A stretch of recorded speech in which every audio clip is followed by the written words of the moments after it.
Hi everyone, welcome to Planted Seed. My name is Jessica and I'm the founder of Planted Seed. Today we are doing What's Your Story Wednesdays, and I have MaryAnn here with us. And go ahead, MaryAnn, tell us about yourself. I know this is always the tricky part. Yeah, like, right? Tell us about yourself. So my name is MaryAnn Diaz. I am a licensed master social worker. Currently a high school social worker here in the Bronx, and The Boogie Down. Oh, Boogie Down. I have to say, you're like, okay. Shout out to Made in Old Brooklyn. They curated the shirt, and I had to wear it today because I'm here. So it's fitting. Yes. It's fitting. So yes. you got. I mean, it's fitting, right? Afro-Latina, Puerto Rican ethnicity. Yeah.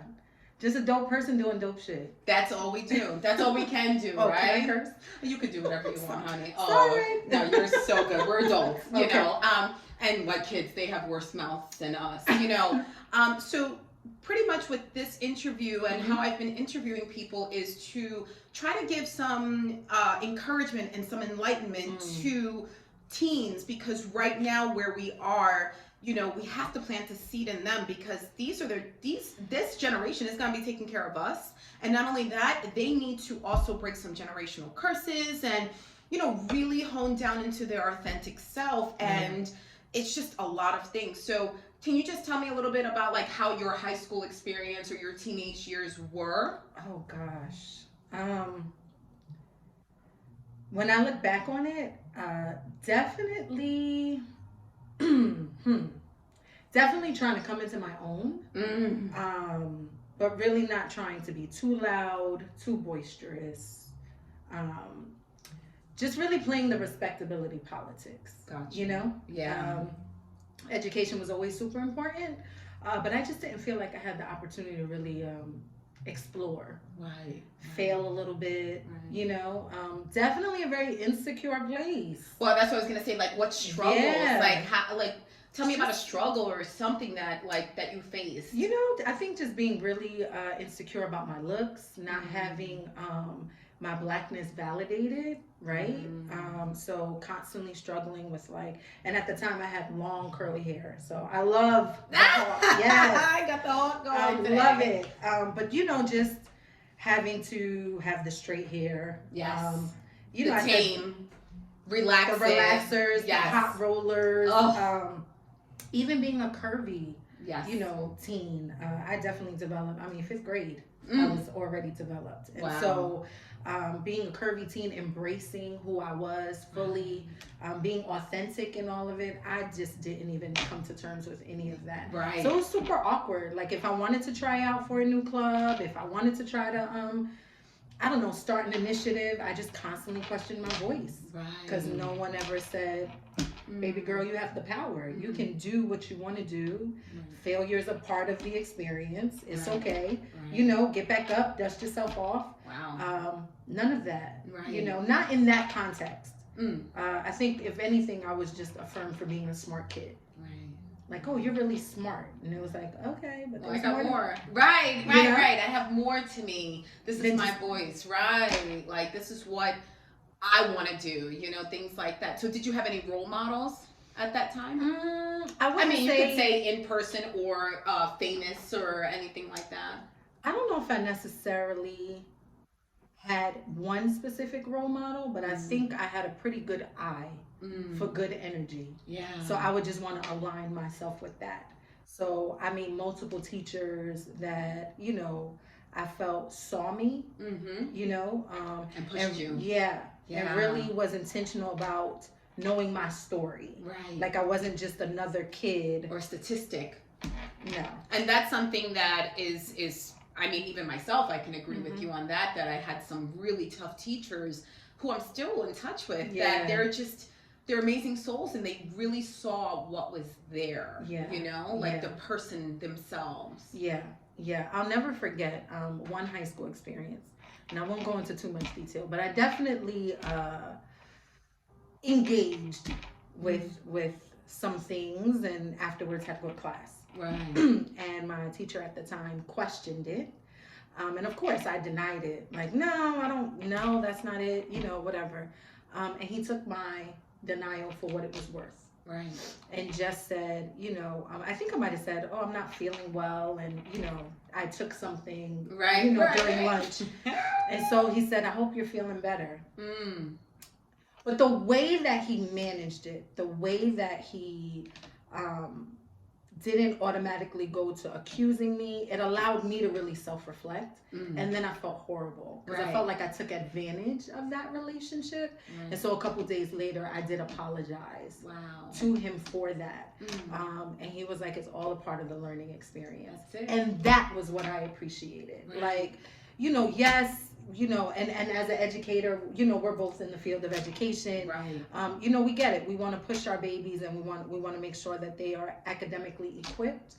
But those relationship building pieces that build that emotional intelligence, those are so key. And I felt like I was fortunate to just have it in bits and pieces. Yeah, I always had an eye for people at the top, and I would be like, oh, they're pretty dope. You know, I want to get up under that. Yeah. So even if it wasn't in my immediate nuclear, there were still tidbits that I got from multiple people in the space. Yeah, wonderful. Yeah. So what would you tell teenage MaryAnn? I think everybody, when they ask that question, they're like, ooh. Here's what I would say. One thing that I always assumed was that confidence was something you were just born with. It's not. It's a skill set. It's really something that you have to be intentional about working on. And a part of that is accepting that you will have insecurities. We all have them. Yes. Right? But it's a matter of whether or not we're letting those insecurities lead. To face that fear, that ego, like. And so it's there. Yeah. And so it's like, okay, what can you change? What can you manage? And then being clear about how you move forward. I think if I could tell anything to my teenage self, it would be to exercise your voice. Like, it's big. That's powerful. You know what you want to do. You know what kind of changes you want to affect. And you get to go. Yeah. And so put it in motion. And be okay with failing forward. So yeah, I think fear is something that we've almost been conditioned to shy away from when we really should be making friends with it. Yes, it's like shadow work, but we're talking about work stuff. We're in work stuff. Yeah. So, you know, I mean, we'll save that for maybe part 2. We'll talk about that and give some gems with that and how to navigate. Yeah, but for sure. So, and I think that, you know, give me a fun fact. I wanted to be, God, I'm dating myself here. I wanted to be a Soul Train dancer as a kid. I love Soul Train. Swear to God. Before Shamar Moore. I knew me and John Cornelius was going to get down the middle. So I would get up in the morning and I would, Saturday morning. Do my thing, watch the cartoons, and then Soul Train would come on. I knew I was going to be a famed dancer. We talking about Purple Rain Prince days. I just knew me and Apollonia were gonna be cool. I'm a fly girl. I wanted to be a fly girl. Yes. But people don't know that. We're on a different YouTube is your friend. Let me tell you, the 90s were the bomb. But I think the other fun fact that I loved about you, and I know that it has to do with you growing up, that you sign. I do. And sign. I love that. I love that. I do sign. So you know what? I do sign. My parents are deaf.